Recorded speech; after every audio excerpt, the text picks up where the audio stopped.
to fight. That was his story.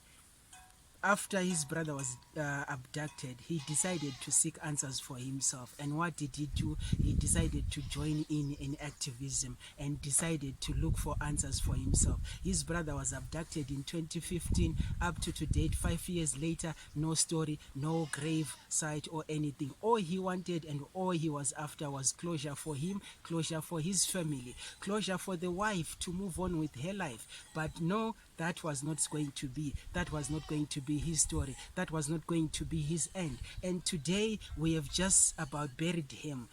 The world has forgotten him. The world has started to move on, and still the answers are not yet there. The answers haven't been found yet. Still, no one knows what happened to his brother. Still, no one knows where his grave is, or what will become of his children, or what to tell of his children. That was the story. I am talking to you about Dr. Patson Dzamara, who was recently diagnosed with colon cancer, died suddenly, and was buried, and the world has forgotten him. Zimbabweans, are we sure? Are we certain that we have just forgotten about the Dzamara boys? Are we sure? Are we certain that we have forgotten their story? What are we going to tell his children? What is the legacy that we are leaving behind for his children going to be? Thank you. Cut.